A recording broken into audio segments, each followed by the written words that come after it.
Welcome to this episode of the CEO Pulse podcast. So today we have my buddy Steve.Trang on the show. I'm pretty excited to have you here, man. Thanks. I'm excited to be here. I appreciate you coming. So I mean, you've kind of blown up over the last couple of years, and I want to dive into that a little further down the interview. But I want to emphasize a couple of things that I really admire about what you're doing. I mean, you're running two very successful real estate businesses right now. You're creating a massive movement. It's not just a brand; it's a movement. And I mean, your background is engineering. A while back. I mean, that's a huge leap. It's a huge leap. So, in 5 words or less, I want to ask you three questions right from the top. Okay. In 5 words or less. The first one is, what do you do? And then the second one is, what is your entrepreneurial superpower? And then the third, what are you not good at? So we'll build on those. So what do I do? Yeah. I find people that work hard. Okay. That's 6 words. It's hard to say in 5 words. Yeah. But you want me to expand on that?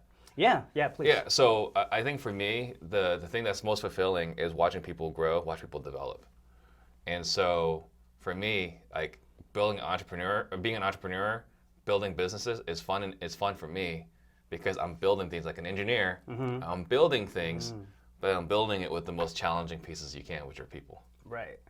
Yeah, it's hard to figure that part out sometimes. I mean, you can have a great foundation, but if you don't have the right people to run that foundation or that machine, everything kind of falls apart. 100%. Yeah. So what would you consider your superpower? My superpower? Yeah. I think probably one of them is, and I think that's something that came from my dad, is I always want to learn as much as I can about something. So, and it's not that I want to know everything about everything. I'm going to be horrible on Jeopardy or any of that kind of stuff, right? But if there's something that's interesting to me, I'm going deep on it. I'm going to learn everything I can about the subject matter so that I can take it and teach it, repeat it. It's I took a test. I can't remember what it is. It's a spiritual test. But one of them was prophet, Prophet, meaning I am really good at going to the source, learning it, and taking back and teaching it to the masses. So it's almost coming from a stance of being a student to still remain a student, but be able to convey what you've learned and pass that on to your team, to your people. Is that where it's coming convey from? The message, yeah. Yeah, that's huge. I mean, I think it's one of the cornerstones for being a great leader. Actually, it's not about putting together a team and then letting it go forth and execute, but to being there and providing the support. Yeah. Not just with operation, but also on a one-to-one level, like on a personal level. Yeah. Man, that's amazing. So, continuous learning. What's one of the things that you're not good at? I mean, that you would consider yourself not, as far as entrepreneurs, I mean, we're all over the place for the most part, but follow through. So I can do anything really well one time. The second time, I can do a pretty good job of it. Third time, man, do I really have to do this? So 5th, 6th, 7th time, it's just not going to happen. So I'm really good at putting people in place that I can delegate to. But if I had to do a monotonous task, there's no job where I was content after 3 months. I was always ready for something different after 3 months. It's something I learned about myself even back in college, working internships or whatever. After 3 months, man, I am so done with this place. Yeah. And it's terrible, but that's the reason why I'm an entrepreneur. Yeah. No, that makes sense. It's always a changing environment. It's funny that you say 3 months. Psychologically, every 3 months we get a cycle. One of our behavioral cycles, it just clicks in every 3 months. So we get bored of that monotonous kind of stuff, and kind of like the new fades away after about 90 days or so. Yep. It's crazy, but it's true. So tell me a little bit about your story. I mean, like I mentioned before, you've blown up over the last couple of years, and you have this massive movement, which is really cool. I love to follow it and then to see how it develops on a daily. I mean, people coming in from all over the nation, helping out and building this one. I mean, it's Real Estate Disruptors. It's not a brand. A brand goes far, but this is bringing people in, knowledge in, connections and influences in, and then it's throwing it all to this one melting pot that's creating this like magic, at least for what we can see at a close level. But yeah, so there's a lot of pieces to it, right? So one of the book, I think it's Jim Collins From Good to Great. I think it's that one where he talks about it takes 5 years to become an overnight success, right? And so there was like 10 years of eating crab sandwiches, and maybe like 7 years, right? Yeah. Like you're just struggling, but you're building upon yourself. You're building this foundation within you, and lots of personal development, right? So what happened was the first 7 years, I'm just like everybody else. Then we get the brokerages up and running. We're starting to do more business, but along the way, I built a strong foundation from coaching programs, from reading books, from listening to books, going to seminars, going to workshops, like everything, going back to that student. And so I think that we were able to get that all rolling when we started the podcast. And for me, from the get-go, the vision, the plan was just to bring hitters on the show. And we're blessed that we're in Phoenix, which is the Mecca, right? Yeah. For real estate gurus. It's crazy. So we were able to start that movement locally. But I wanted to bring big players on the show from the get-go, right? And for me, one thing I knew I had to be was to be ready to be able to be on the other side of these guys. Because if I'm just a host sitting across these guys, they can push me over, they can BS me, whatever. I wouldn't know the difference. Yeah. But for me, it was really important to be able to hold my own, and I felt confident being able to hold my own because of all that personal development in the past. And our friend Brent Daniels was one of the first 10 guests. And we're telling him my vision. I was like, I'm going to have people fly in from around the country to be on this show. And a lot of people thought I was crazy, which is fine, right? But Brent, he said to me, you hold that line. We are crazy. Brent said, you hold that line and you don't give up that line. If that's your vision, do not give up that platform. And, I held on to it as long as I could. And thank goodness I never had to give up that line, because now people are flying in from across the country to be on the show. I think that the whole thing also comes down to a process of discovery. You've been pretty good about putting something out in the open and making it okay for people to come in. Yeah. And then have this perspective, have this other perspective. Hell, this one might be wrong, but he, can do something with it. And then just having, that whole collaboration kick in. Right. From different people, different experts, and like you said, I mean, there are a lot of heavy players.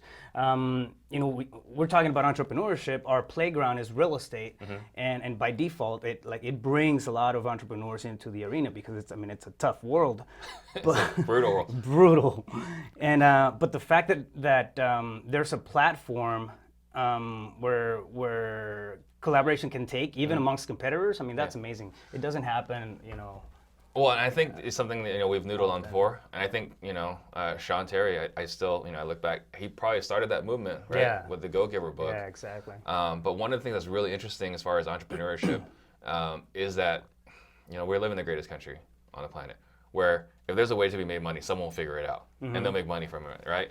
Like I had a client who he made money selling whatever thing to put your cat in so that you can declaw it or you can clean it without it scratching your face. Right? I don't know what it was, but that's what he made money.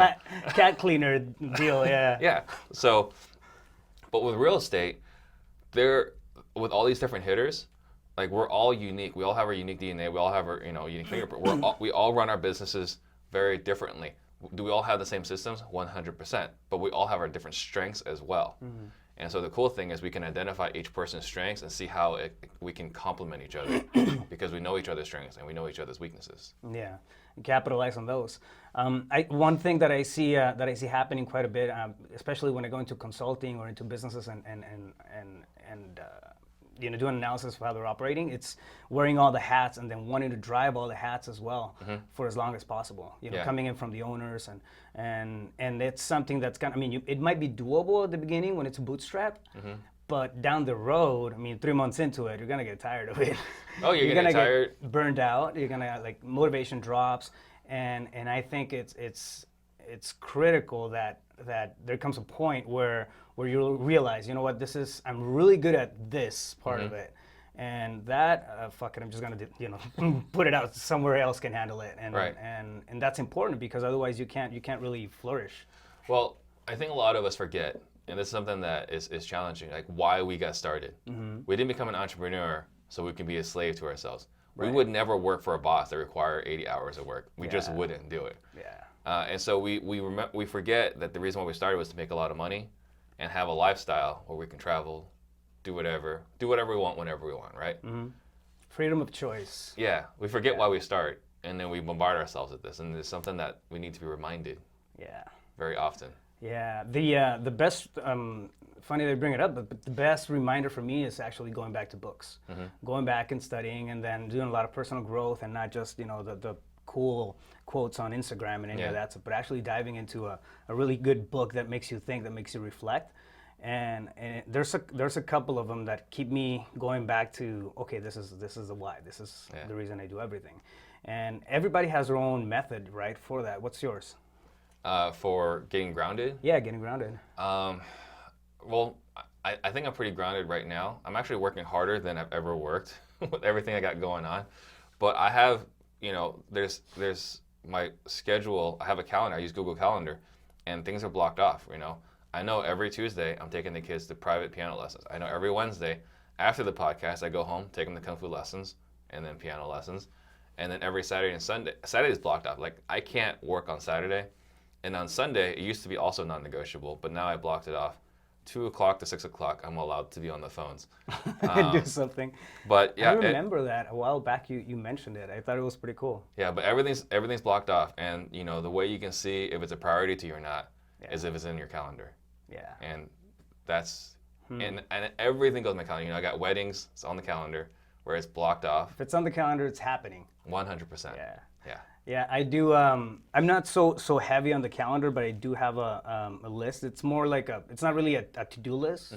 It's a task. I mean, I have stuff that I kind of put on there, but I do highlight a few things that are non-negotiables throughout my day.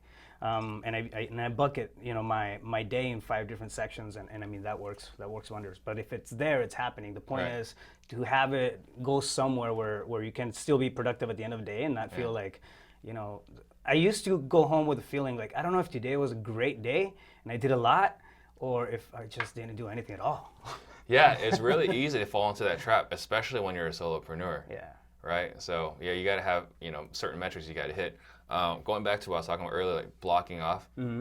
So the kids have been in piano since Amelia was 5, so more than 3 years, and I've been to every single piano practice except for when I had to travel out of town. And I remember it was earlier this year. There was a deal we had blowing up, and the guy was blowing me up during private lessons or piano lessons, and I was like, all right, I got to take this call. And I stepped out and I said, look, I just want you to know, I stepped out. I've never stepped out of piano lessons before. I stepped out for piano lessons for this call. The answer is no. I don't care what you're asking for. The answer is no. And the conversation was over. And went back in. It went back in. Yeah, we killed the deal. We didn't care, right? I don't care about the money. Yeah. If you're going to waste my time with family time, deal's dead. I love that, man. I love the that you have such a high standard for work-life balance. I mean, oftentimes I've been guilty of it. Sometimes, I get caught up in what I'm doing, and I take away time, from spending it, family and kids. Then next thing you know, I'm tired, I'm burned out, I'm pissed off, I'm not even doing things right, and it almost becomes like a vicious cycle. Right. Yeah, it's easy to get lost. Yeah, you get lost, you get tired, burned out, and then nothing comes out the way it's supposed to. So what happens? You dig deeper into that, and then you just kind of get caught up. But it's great to have that awareness. Yeah. And have a way to just come back and get grounded some way somehow, whether it be through something technical like a calendar or meditation or something like that. And yeah, I mean it's good stuff. So going back to your story and how you got started. Yeah. How did you take the entrepreneurial leap from being you were an electrical engineer. Yeah.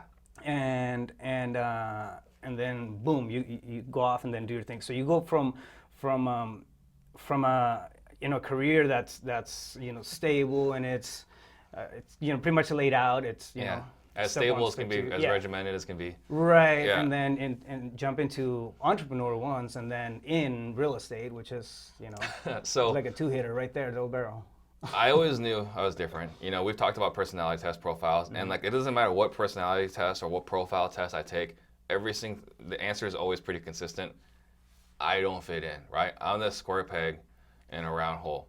Doesn't matter what industry, what test, like, you know, given this, you'll be good at this. I've never fit in any particular one. So I'm just a weird person, right?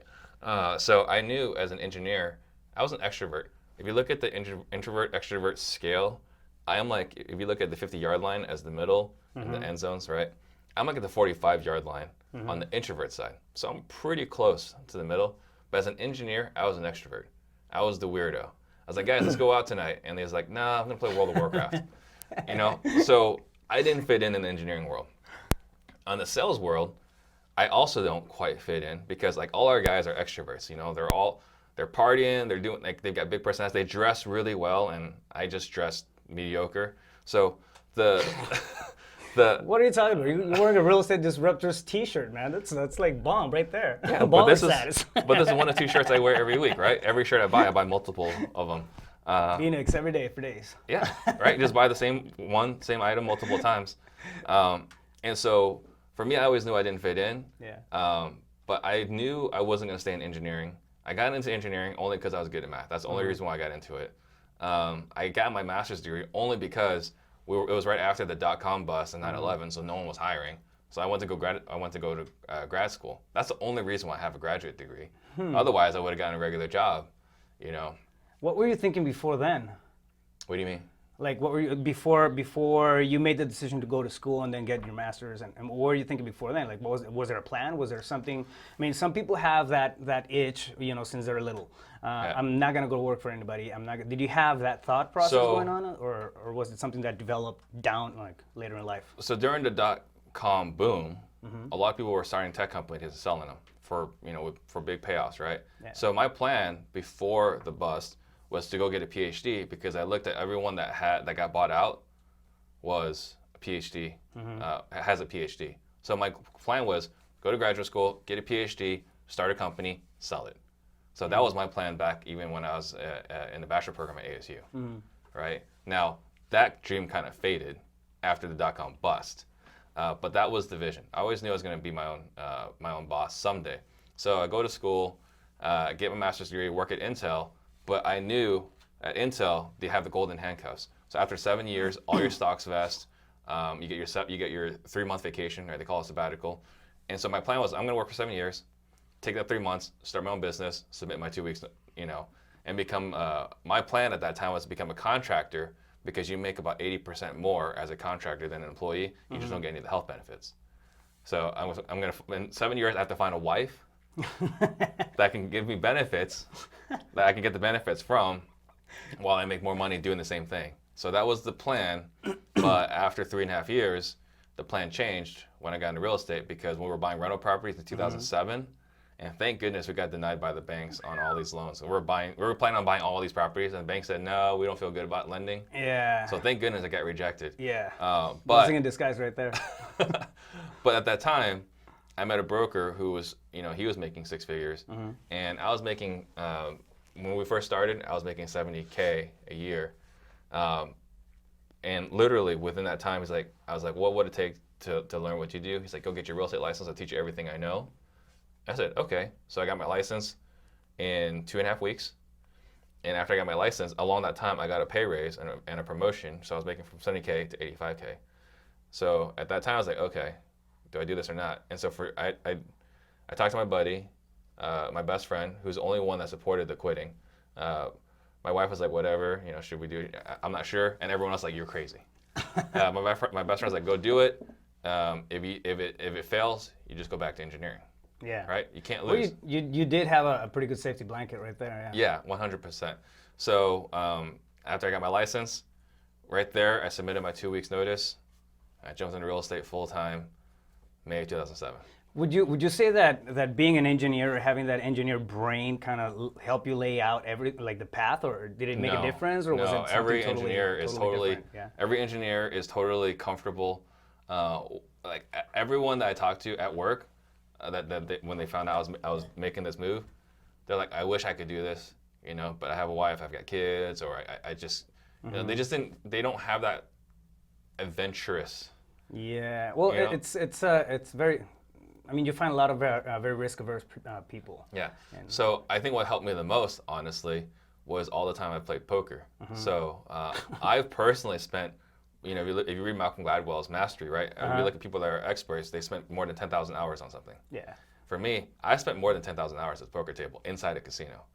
So I'm really comfortable with risk. And so one of the questions I asked myself was, and this is not the best way to do it, but what I asked myself was, if I made this decision 10,000 times, in the long run, will I be happier or less happy? And I know the answer is I would be happier. So then I have to do it. There you go. Yeah. Simple. Man, going back to basics. So what would you say, like along the path? I mean, you've obviously made a lot of leaps and bounds. I mean, you've moved really fast on short periods of time. Yeah. What would you say one of your biggest adversities has been, like so far? The biggest adversity? Yeah. So being really good on life-work balance has definitely been more challenging. Right? You know, I think we're in business number 7 now. So it's just really challenging to balance all those things that are going on and still be home on time. So, you know, we got an app that goes late in the Monday, every Monday. For a while, it was Mondays and Thursdays. So now it's just Mondays. So I think that and then the traveling, you know, going out of state for 2-3 days at a time, it's stressful for the family. So I would say that's the biggest adversity. Getting to the stage now where traveling is required if I want to keep this movement going, because I'm in a situation where there's like a once in a lifetime opportunity, right? It's not very often. You're sharing stage with I mean, the likes of Gary Vee and, you know, the top players. So I mean, that's I mean, sometimes you can't say no to that. Yeah, you got to be a little flexible. Yeah. But it's challenging. I can see it. Yeah. So that's the biggest adversity, is the work-life balance is getting a little bit out of whack. But you know, I'm still intentional with it. Yeah. But it's definitely harder. Yeah. So I'm gonna say one word, and then I mean, you tell me whatever comes up to mind. Consistency. It's consistency. Yeah. So for me, consistency is what it takes to be successful, but you can be consistent in different things. Okay. So if you look at, you know, cold calling, consistency, you got to hit your numbers every single day, and that's a non-negotiable, right? For me, consistency is putting out the podcast. So I have on my calendar, it's 1:40 every Wednesday. At 1:40, I'm going to be in the studio recording something. And if you look at my calendar, I'm booked out right now through February 5th. But it's every Wednesday, and that's non-negotiable, because that's my highest income producing activity. Of everything I do, recording that podcast on Wednesday is my highest income producing activity. And I know that has to be done, and it's really easy for me if I don't put that on my calendar where it has to be done every week. I just know myself. I'll find a reason not to get it done. There's just something will come up, some fire, whatever. You'll find something to put it aside. Yeah, you'll find a distraction. Calendar, Right. So for me, I knew from the get-go, like, it has to be Wednesday, 2 p.m. And I've done it every single Wednesday at 2 p.m. except for 4th of July week, Thanksgiving week, and Christmas. But I've learned from last year that not filming on the Wednesday before Thanksgiving and not filming around Christmas kind of screwed up my algorithms on YouTube. Really? Yeah. So what I did now is, if you don't come on a Wednesday, like I had a couple people that just couldn't do it on a Wednesday, I record those live on Facebook, and then they're going to be premiered on a Wednesday on YouTube, on Thanksgiving Wednesday, on Christmas Day, on New Year. I have already the videos set aside for that. That's huge. So consistency is not just important for me to break me out of my habit, but for the algorithms. For the business and it, you know, as a whole. Yeah. Man, that's crazy. I didn't know that. So, I mean, one of the things that that also does, I think, it's create that reliability of your viewers, right, and the people, the movement behind it. I mean, you have a pretty cool team. I mean, you partners and guys in your staff. I mean, I love those guys, and I think all of that really comes from you being, or them being able to rely that you're going to be there, that you're consistent. I know you've talked about follow through and just kind of having some gaps in that sense, but having consistency in the things that matter and in your strengths, I mean, that's huge, right? To have that awareness. Is that? Is Yeah, that accurate? 100%. And also the guys know that I've got their back no matter what. You know, it doesn't matter what's going on, I've got their back. Yeah, unless it's the basketball game, right? It's a basketball game, it's competitive. They're on their own. The competitive side comes out. That's awesome, man. No, so do you have any advice for a new upcoming entrepreneur, somebody who's coming into the, not necessarily real estate, but just entrepreneur mindset altogether, and coming into the world of trying to own your own options, of looking at possibilities, of taking risks, of leaping into stuff that you don't know, that you have no idea what's going to happen? I mean, how does somebody handle that? So I would say that there's a couple of things you got to look at. For me, going back to my superpower, right, is continuous learning. So there's lots of great books. Yeah. There's no shortage of great books out there for entrepreneurship. When I started playing poker, first thing I did, I bought a library, right? Just to get started.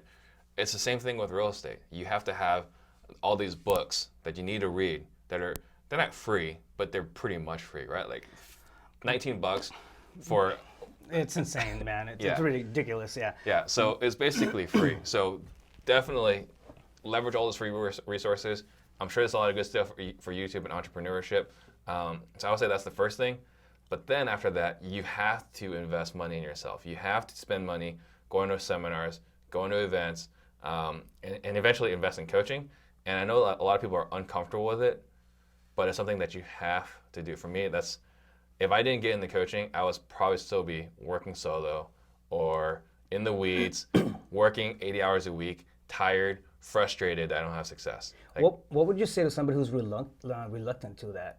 Say that, no, you know what, coaches are just out there for the money, they all suck, it's not going to help me. What would you say to somebody like that? I hope you enjoy, working 80 hours a week, making 40,000, 50,000. You don't want to, you don't want to borrow experience. That's fine.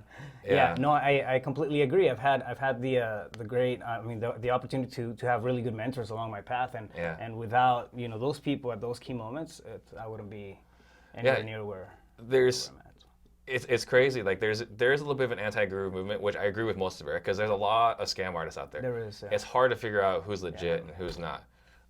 But if you find someone that's got a business that resonates with you, then go for it. One thing that we sing right now, show me the HUDs. That's one of the qualifications, actually to be in the podcast, is show me the HUDs. Darren Hardy is one of my heroes, and he had a lot of people reaching out to him to be his financial planner. He said, hey, that's great. You could be my financial planner. I just need you to fax me your tax returns for the last couple of years, just so I know you're good with money. If you're good with money, you can handle my money, forward. Right? Yeah. But if you're just one of these guys that cold calls and doesn't make that much money, let's see if it sticks. Yeah. Then you're not gonna be my guy. So, I don't think it's horrible to ask someone what they're worth. If you find someone that you resonate with, say like, I want to be like you. Can I just ask you a few questions and find out if they're really who you think they are. Yeah, vet your coaches. And there's absolutely nothing wrong with that. Yeah. Okay. Nice. So where do we find you? If somebody wants to get a hold of you, you were talking about LinkedIn the other day. So where's the best place to reach out to Steve, and then follow the links and so the best way to get a hold of me is just Instagram at Steve.Trang. Someone was asking me like, aren't you on LinkedIn? Oh, so he was asking me for my business cards. Like, sorry, I don't have business cards. Yeah. Because you just got my cell phone there, and I don't answer phone calls anymore. I don't respond to text messages, and I don't respond to emails, so there's no point in giving you my business card. So he's like, well, you're not on LinkedIn? I was like, look, I've been on LinkedIn for, I don't know, I think probably since I was at Intel. But I was going back because I had a bunch of birthday wishes this past a couple months ago. And I went there to say thank you for everyone that sent me a birthday wish on LinkedIn. And I realized that I hadn't been in there for over 3 years. And that was 3 years ago when I went back in there to say thank you to everybody that wished me birthday. So you skipped 2. So I skipped 2 years, right? So Instagram at Steve.Trang, that's where I'm most responsive. For me, it's just the easiest communication platform. Facebook is cool, but it's not, it's just really easy to respond on Instagram. Awesome. So before we head out, one last question. So if you were to run into your 17-year-old self walking down the street, what would you tell that kid? Man, so I may come across as super, super confident today. Maybe even overly confident. 17-year-old me was a cocky SOB. Yeah. I can relate. Yeah, that was before he got humbled by all these different challenges. So 17-year-old me, I would say probably not change a thing. And that might sound kind of silly, but like, I talked about I went to grad school, right? So at ASU, I excelled, right? I did really well. I wasn't a 4.0, but I did really well at ASU. Competition, wasn't the highest, right? Like on the basketball courts, man, the competition are great. I'm surprised because you pretty much destroy everything that has competition in it. Yeah, but I've seen you. I've seen your eyes turn red. But in the classroom, it wasn't very much competition. Go to grad school, now I'm competing against, like, in order to get to United States grad school, you need to be one of the best from your country, right? So now I go to grad school, now I'm competing against Indian All-Stars, Taiwan All-Stars, Korea. I don't think we had anyone from Japan. We had like some studs from Switzerland.